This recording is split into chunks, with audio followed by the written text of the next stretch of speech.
Ano ba ang Ghost Month? Totoo nga ba na mayroong hindi magagandang mangyayari sa buwan na ito? Yan po yung ating aalamin sa video na ito.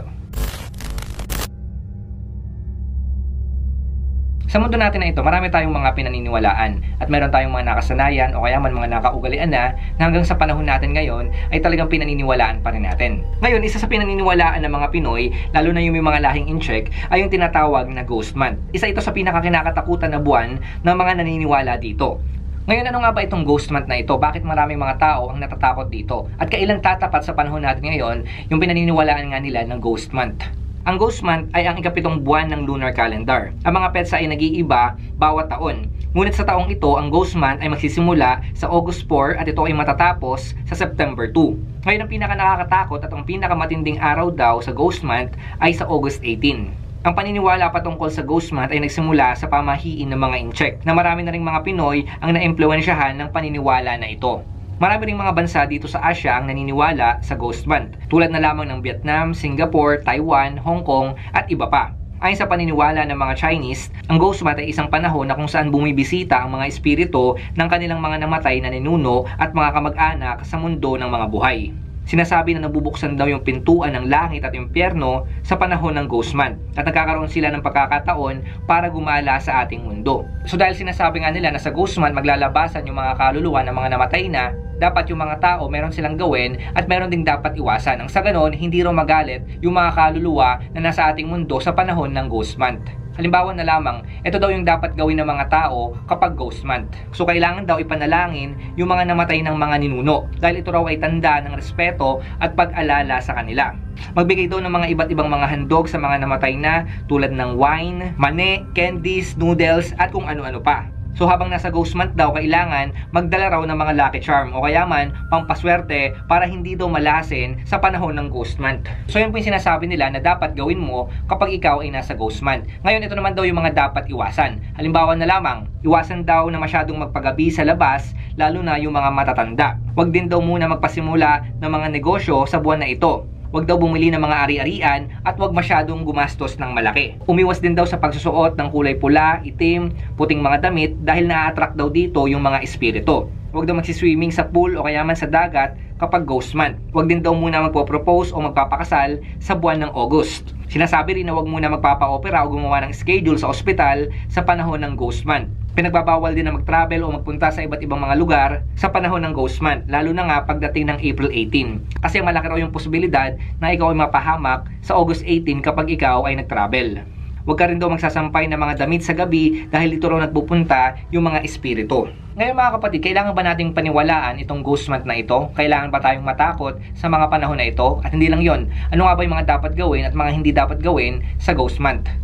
Una sa lahat, ang gawin natin, respetuhin natin yung mga taong naniniwala dyan sa Ghost Month. Kasi yan po yung paniniwala nila. Pero tayo bilang mga mananampalataya, mga kapatid, huwag na nating paniwalaan yung Ghost Month na yan. Kasi nga, una sa lahat, wala pong sinasabi yung Biblia patungkol sa Ghost Month. Kasi nga mga kapatid, ang sabi ko sa inyo, yung paniniwala na yan, nagmula po yan doon sa mga Chinese. So ang religion ng mga Chinese ay Buddhism at Taoism. So malaki po yung impluensya ng religion na yan sa paniniwala nila sa Ghost Month. So mga kapatid, hindi po yan yung ating paniniwala. Tayong mga Kristiyano, meron tayong sariling paniniwala patungkol sa mga taong namatay na. At syempre, yung mga patungkol sa mga kaluluwa. Kasi nga sinasabi ng mga Chinese, pagdating ng Ghost Month, lalabas yung mga kaluluwa na galing doon sa langit at galing sa impyerno. So ibig sabihin, yung mga namatay na, babalik pa dito sa lupa. So yun po yung paniniwala nila. Pero mga kapatid, hindi po ganyan yung sinasabi ng Biblia. Kapag ang tao namatay na yan, yung kaluluwa niya, meron na agad yan patutunguhan. Kung yan po ay nananampalataya sa ating Panginoong Jesucristo, siya ay mapupunta syempre doon sa langit. At kung yan ay hindi mananampalataya at namumuhay sa kasalanan,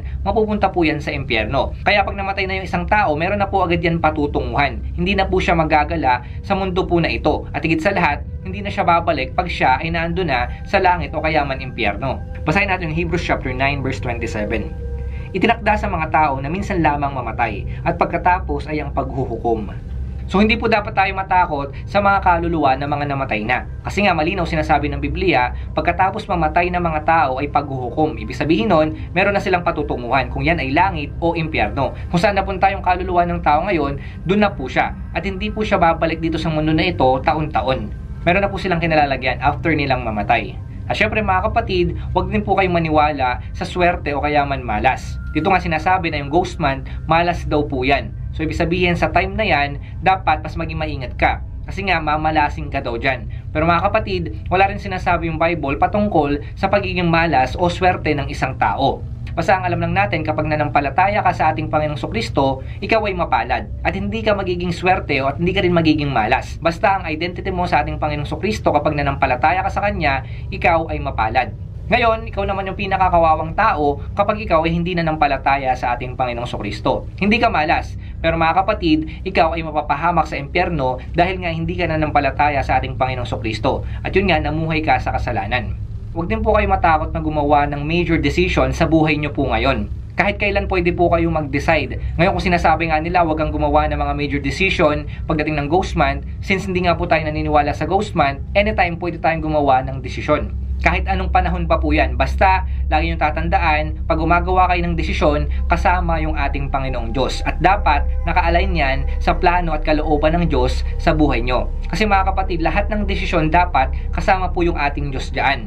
Sa kung ano yung gusto ng Diyos. Hindi yung gusto mo lang. Kasi mapapahamak ka kapatid kapag yung plano mo o yung desisyon mo hindi naka-align sa ating Diyos. Basta ang lagi lang nating lalagay sa ating mga puso't isipan, dapat malulugod yung Panginoon sa lahat ng mga desisyon na gagawin natin at sa lahat ng mga gagawin natin sa mundo na ito. Dapat yung po yung maging goal natin mga kapatid. Ano man mga gagawin natin sa mundo na ito o ano man mga desisyon na gagawin natin, dapat nalulugod po yung Panginoon dyan. Bago ka gumawa ng isang desisyon, dapat tanungin mo muna yung sarili mo, malulugod ba yung Panginoon sa desisyon na gagawin mo. Kapag nakita mo na hindi malulugod yung Diyos dyan sa desisyon o gagawin mo, huwag mo na siyang gawin dahil pwede kang mapahamak. Kasi ganyan po yung nangyari kina Eva at Adan. Namali sila ng desisyon sa una pa lang. Kaya tingnan nyo yung nangyari sa ating mundo. Hindi po yun yung gusto ng Diyos. Pinagbabawal po ng Diyos yun. Nakainin yung prutas. Pero ginawa pa rin nila. So doon natin nakita na kapag hindi ka sumunod sa Diyos, kapag gumawa ka ng desisyon na layo sa kalooban ng Diyos, mapapahama ka. Pero kung ikaw ay susunod sa kalooban ng Diyos at magde-decide ka ng nakaayon sa kalooban ng Diyos,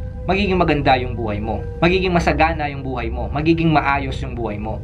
Tandaan nyo po mga kapatid, walang kinalaman yung mga espiritu ng mga namatay na sa mga gagawin natin or sa mga desisyon na gagawin po natin. Ang makaka-apekto lang ng mga desisyon natin o kaya man ng mga gagawin natin ay yung mga taong buhay. So dapat dun po kayo mag-focus sa mga taong nakapaligid sa inyo. Kung anong pwedeng gawin ng mga tao sa paligid nyo. Hindi po yung mga patay na o yung mga kaluluwa. Wala po silang magagawa sa mga desisyon o mga gagawin nyo. Yung mga taong buhay na, dapat dun po kayo magkaroon ng takot kasi sila yung mga pwedeng merong magawa na hindi natin alam. At syempre mga kapatid, hindi lang sa kanila, dapat tayo mismo sa sarili natin mag-focus tayo sa kung ano ba yung mga dapat nating gawin at yung mga desisyon na dapat nating piliin. Kasi sa huli naman, tayo pa rin yung magagawa at magde-decide. Kaya mga kapatid, dapat lagi tama yung ginagawa natin. At yung mga desisyon na pinipili natin, tama rin po yan. Mangyayari lamang po yan mga kapatid kapag tayo ay konektado sa ating Panginoon. So ang sundin lang po natin ay kalooban ng Diyos, hindi po kalooban natin o kalooban ng mundo na ito. Huwag po tayong maniwala sa mga pamahiin o kayaman, mga paniniwala na layo sa sinasabi ng Biblia. Nawa nga palagi tayong magbasa ng Biblia at palagi tayong manalangin. Nang sa ganon, mas makapag-focus po tayo sa ating Diyos, hindi po sa mundo na ito. So yun lamang mga kapatid na gusto kong ibahagi sa inyo. Sana may natutunan kayo sa ating tinalakay ngayon. Hanggang sa muli magkita-kita tayo. Salamat sa inyong panonood. Pagpalain kayo ng Diyos.